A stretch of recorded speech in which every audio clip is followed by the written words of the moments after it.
उपवासाला नेहमी तीच भगर आणि साबुदाणा खाऊन कंटाळा आला आहे. मग आज आपण बनवते उपवासासाठी एकदम खास, पौष्टिक आणि जिभेवर ठेवताच विरघळणारे राजगिऱ्याच्या पिठाचे लाडू. साजूक तुपाचा घमघमाट आणि उपवासाला दिवसभर एनर्जी देणारे हे लाडू. चला तर मग झटपट होणारी ही अतिशय सोपी आणि पौष्टिक उपवासाची रेसिपी आज आपण पाहूया. नमस्कार, मी मनीषा. राजलक्ष्मी रेसिपीमध्ये तुम्हा सर्वांचे स्वागत. इथे मी पॅनमध्ये 2 मोठे चमचे तूप घेतलेले आहे. आता आपणाला हवे ते ड्रायफ्रूट्स यामध्ये आपण थोडे थोडे घालून तुपावर छान परतून घ्यायचे आहेत. इथे मी 2 टेबलस्पून काजू घेतलेले आहेत. ते छान चॉप केलेले आहेत. गुलाबी रंग होईपर्यंत त्यांना छान परतवून घेतलेले आहेत. ते आता काढून घेऊया. आता काजू झाल्यानंतर बदामाचेही तसेच छोटी छोटी तुकडे करायचे आहेत. तेही तुपावर अगदी गुलाबी रंग येईपर्यंत परतून घ्यायचे आहेत. आता बदामही छान गुलाबी रंगावर परतून झालेले आहेत. त्यांनाही एका प्लेटमध्ये काढून घेऊया. त्यानंतर यामध्ये मी बेदाणे आणि काळे मनुके घालून तुपावर छान परतून घ्यायचे आहेत. बेदाणे छान टम्म फुगले की यांनाही काढून घेऊया.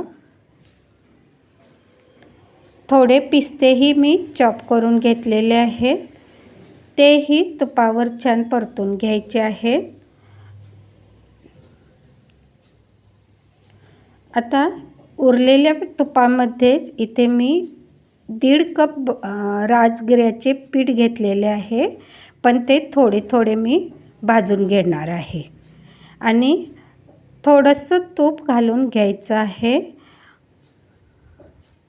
राजगिऱ्याचे पीठ अगदी ओलसर असं दिसेपर्यंत तूप घालून छान याला खमंग वास येईपर्यंत आणि घमघमाट सुटेपर्यंत याला छान सतत हलवत परतून घ्यायचं आहे.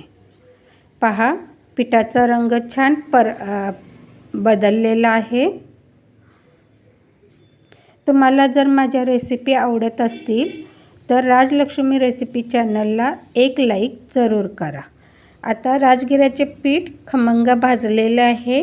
उरलेले पीठही मी असेच तुपावर छान तूप आणखी घालून परतून घेणार आहे. तुम्हाला जर उपवासाच्या आणखी रेसिपी पाहायच्या असतील तर खाली डिस्क्रिप्शन बॉक्समध्ये मी उपवासांच्या रेसिपींची प्लेलिस्ट दिलेली आहे. तुम्ही तीही चेक करू शकता. आता सगळं पीठ छान भाजून झालेलं आहे.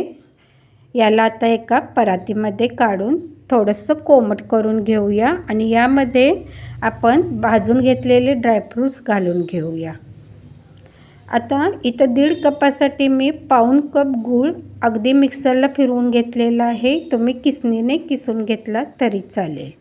सगळं छान मिक्स करून घ्यायचं आहे आणि ही रेसिपी मी उपवासासाठी केलेली आहे. तुम्ही उपवासासाठी वेलची खात असाल तर वेलचीची पूड जरूर घाला आणि आपणाला हव्या त्या साईजमध्ये याचे छोटे मोठे असे लाडू वळून घ्यायचे आहेत. अतिशय खमंग आणि पौष्टिक अशी ही लाडू होतात.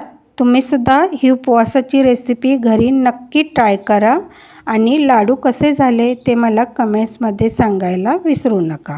रेसिपी आवडली असेल तर व्हिडिओला लाईक करा, शेअर करा आणि राजलक्ष्मी रेसिपी चॅनलला नक्की सबस्क्राईब करा. पुन्हा भेटूया अशाच सोप्या आणि चविष्ट रेसिपीसोबत. तोपर्यंत मस्त खा आणि स्वस्थ राहा. धन्यवाद.